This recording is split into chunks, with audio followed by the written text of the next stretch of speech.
Daisy Head Maisie by Dr. Seuss. It's hard to believe such a thing could be true, and I hope such a thing never happens to you. But it happened. They say to poor Maisie McGrew, and it happened like this. She was sitting one day at her desk in her school in her usual way when she felt a small twitch on the top of her head. So Maisie looked up, and she almost dropped dead. Something peculiar was going on there. A daisy was sprouting right out of her hair. Behind her was sitting young Herman Butch Strudel. This looks like a daisy up here on her noodle. It doesn't make sense. Why, it couldn't be so.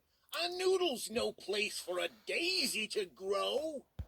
Then up spoke another boy, Einstein Van Tass, the brightest young man in the whole of the class. It's a very odd place to be sprouting a daisy, but nevertheless, one is growing on Maisie. Hey, look it, cried Butch, right here in this room. Daisy Head Maisie. She's bursting in bloom. Miss Nietzsche, the teacher, came rushing up quick. Such nonsense. Some child here is playing a trick.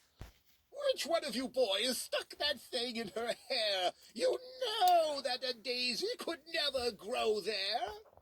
But, teacher, said Butch, I saw the thing rise right out of her head with my very own eyes. Just give it a yank if you think I tell lies.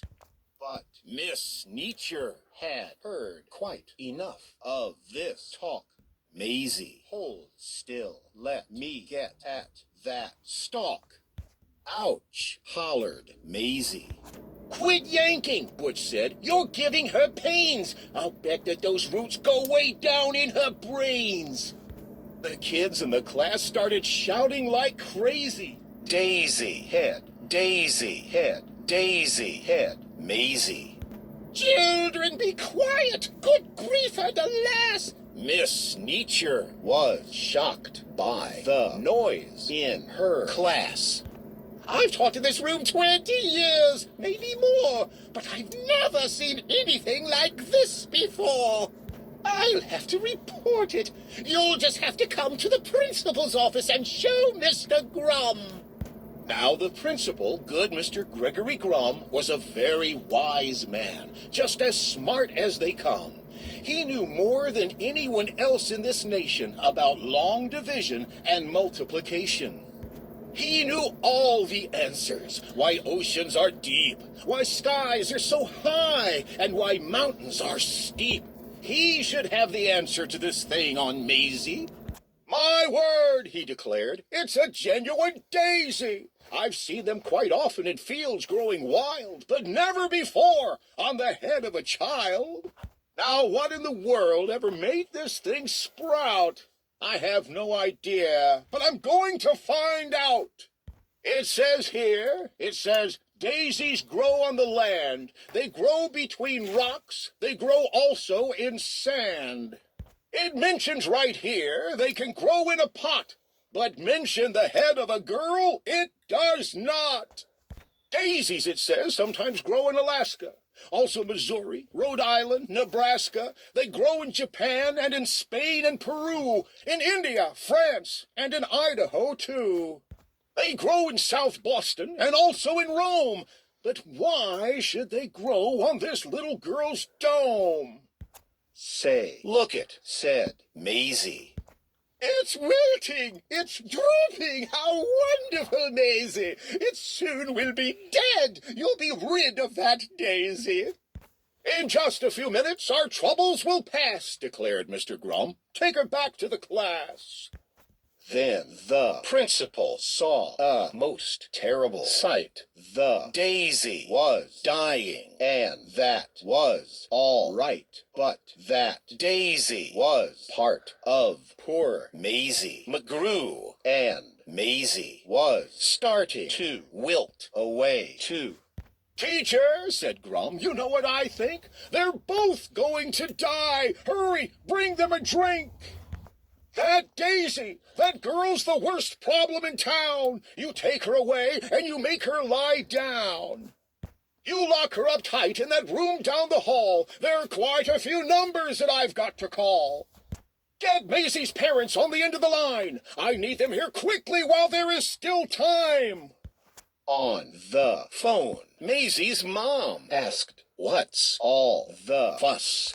Then, "Goodness to Betsy, I'll catch the next bus." A call to the shoe store reached Mr. McGrew. He answered while holding a customer's shoe. "Yes, this is..." "Oh no, I really must go." "A doctor should see her," the principal said, "and an expert on plants like the one on her head." So he called Dr. Eisenbart, who said, "What a trick. My stethoscope's packed. I'll be there in a tick." "Wait, Doc," said his patient. "I'll come along too. My brother's a vet, and he knows this McGrew." When he heard, Finch the florist grabbed for his shears. "I'll be there just as soon as my truck can shift gears." Meanwhile, poor Maisie lay down on a couch. The daisy slumped down on its leaves in a slouch. But the window was open because it was warm, and the sweet-smelling daisy attracted a swarm of bees. Bees, bees. The faster she ran, the faster they flew. So Maisie kept running. What else could she do? She attempted to hide behind Officer Thatcher, who cupped out his hat like a bumblebee catcher. The bees took his hat. Thatcher said, "I'm no fool," and ran after Maisie back to the school. Principal Grum didn't know what to do. "It's worse," cried Miss Neacher, "much worse than we feared. The daisy and Maisie have both disappeared." Behind her came charging Mr. McGrew, chased by a customer chasing his shoe. Finch the florist, Dr. Eisenbart, to Dr. Eisenbart's patient, and Mrs. McGrew. Then through the window with Officer Thatcher, who slammed the pane shut so the bees couldn't catch her, jumped Maisie McGrew to the floor in a splatter with the daisy still there, except taller and fatter. "My poor little daughter, the daisy, it's true. I'm going to faint," cried Mrs. McGrew.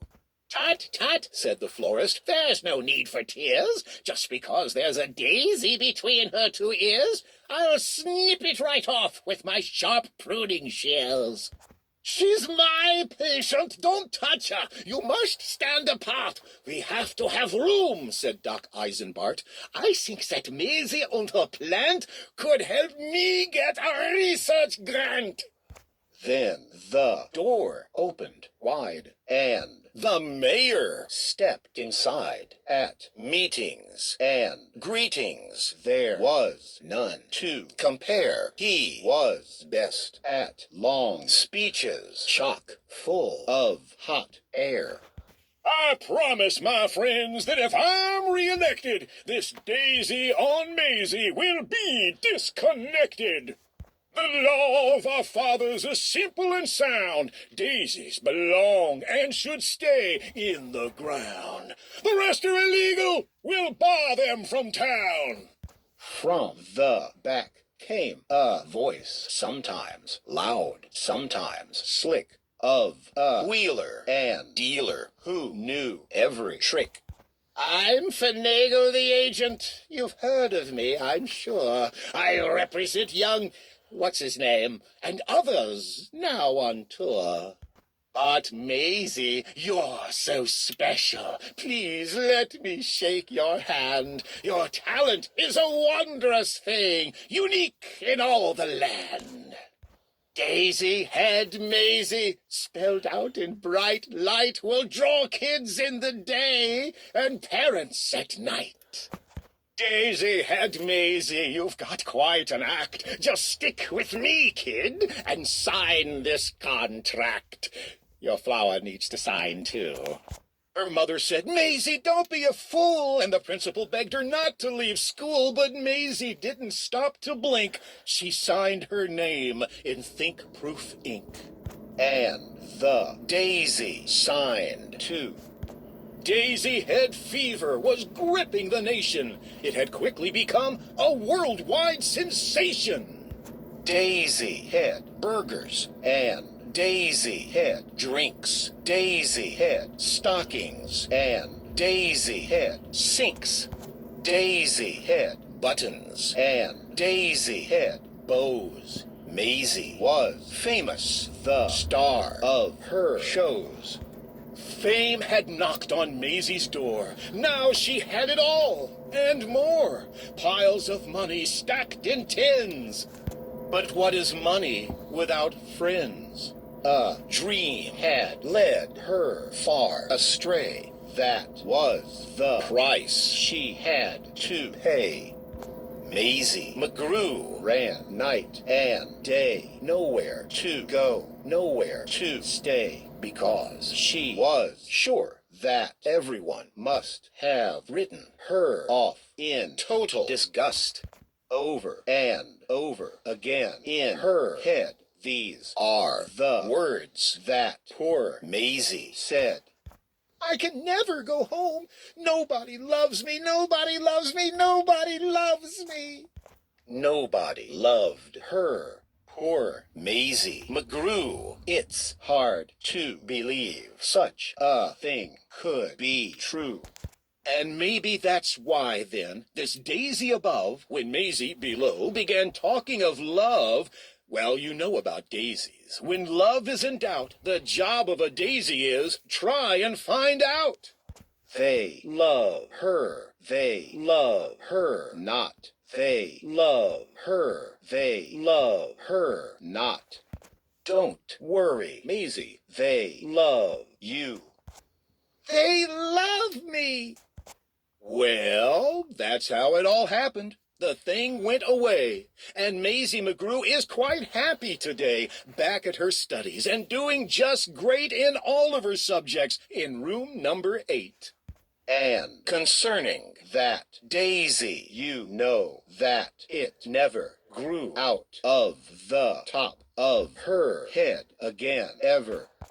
Well, it practically never popped up there again, excepting occasionally, just now and then. Ding! And, after all, I'm getting used to it.